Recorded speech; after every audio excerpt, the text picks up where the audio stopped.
Everybody hates Starfleet Academy except for the journalists who are paid to shill for it and the 4 members of the modern audience who have left positive reviews over on Rotten Tomatoes. And it looks like things are not going to go very well for Paramount because Star Trek's most controversial show of the decade has already fizzled out on streaming after just 4 days. I have a few different things to show off, but before I get into the topic, if you enjoy the content I create, check out the links in the description, join the community in my live streams, and consider supporting through Patreon or YouTube memberships. Now, I think most real Star Trek fans knew that this was going to be an abomination. The first episode had went up onto YouTube for free. Basically, nobody watched it there, and the only people they got views from were fans who were going to leave dislikes and say how it is trash. And well, it has already fallen off of streaming charts, and it just goes to show that they need to go back to the drawing board. They need to stop making Star Trek content for a couple of years, fire the activists, actually hire passionate, dedicated fans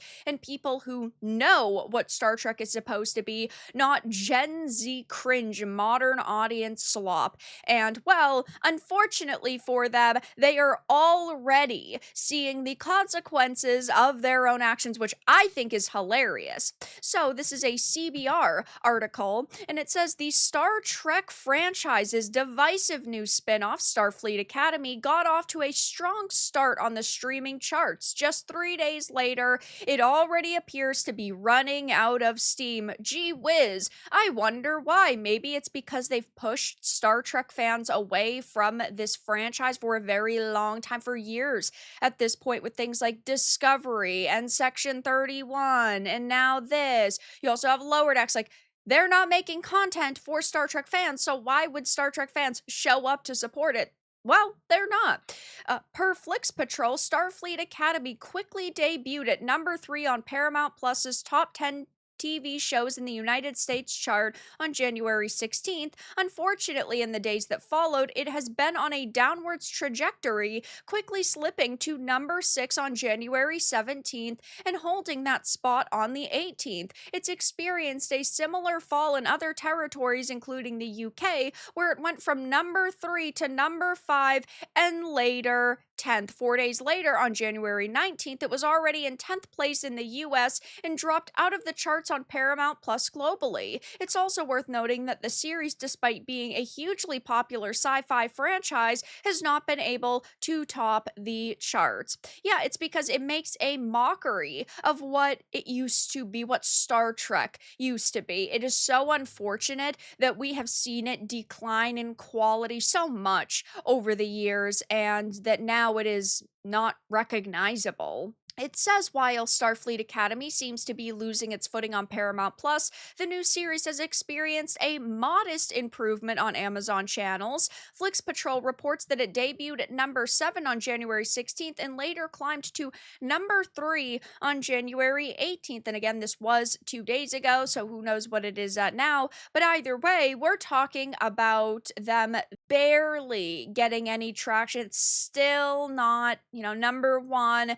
You would think that it could be, but well, it's their own fault that they have created such a piece of garbage, and well, they are facing the consequences of their own actions. The casting is terrible, the acting is abysmal, the writing might even be worse than The Acolyte, and just when you think that it can't get worse, it does, because you have the cast that comes out and attacks critics, you have the journalists who are damage controlling for this, calling us bigots and saying that we are being toxic and review bombing it, when really we're just voicing our opinions. And judging by the user score on Metacritic, it is going abysmally for them. Trek fans are voicing how unhappy they really are. It is sitting at an overwhelming dislike with a 1.8. This is atrocious for them. I would be embarrassed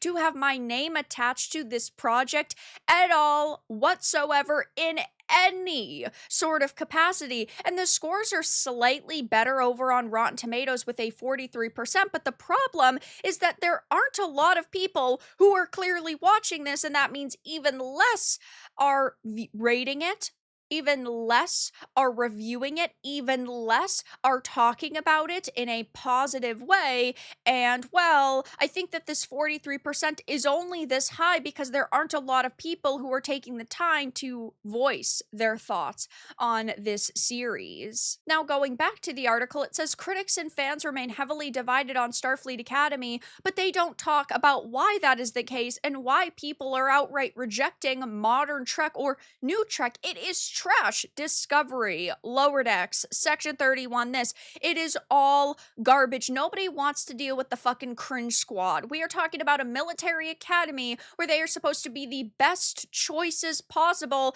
and these guys can barely even give thumbs up. And then you got fucking Captain Calm Cruncher, who is the cringiest character ever, and she goes around going, red light, red light, red light. Nobody likes this type of storytelling, these types of characters. Nobody even cares about the 32nd century, which was only created for discovery purposes. It's bad, and it will always be bad. And in 10 years or 15 years or 20 years, we're going to look back on this and we're going to point and laugh because Star Trek is going to be dead if they continue down this path. If they do not drastically turn things around, if they do not fire the activists, they do not actually hire talented writers, and they do not listen to fans, it's not going to exist anymore. There's only so much money that they can continue to pump into these shows, and there's only so many losses that, yes, they are going to be able to face. I mean, the most controversial Star Trek project of the decade, as CBR is labeling it, has already fizzled out on streaming after just 4 days. That is terrible. I did another video on this topic. It will be linked down below, but the Access Media is blaming review bombing on the scores plummeting. The 4 modern audience members are calling us bigots and ists and phobes for criticizing this stunning and brave Trek show. And, well, the critic and audience divide is only widening at this point.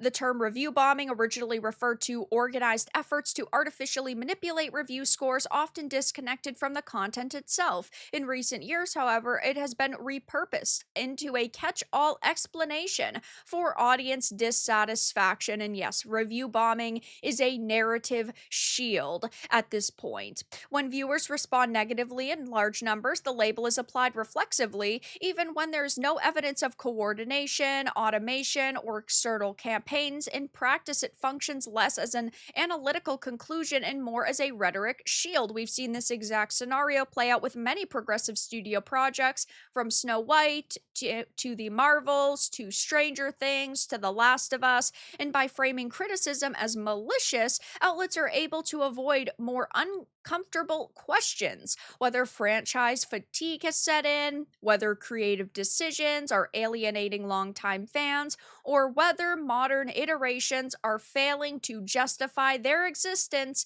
beyond brand recognition. So I'm sure I'll be covering Starfleet Academy more in the future, but this show is already fizzling out. The viewership is bad, media's running damage control, and really, this gives us a perfect opportunity to point and laugh because these people deserve to feel embarrassed. But that's all that I really had to discuss in this video. Let everyone know your thoughts in the comments below. If you found this important and informative, make sure to give it a like, share it, and subscribe to the channel. And if you didn't, give it a dislike. I appreciate your support either way, but I'll talk to you all again in the next video really soon.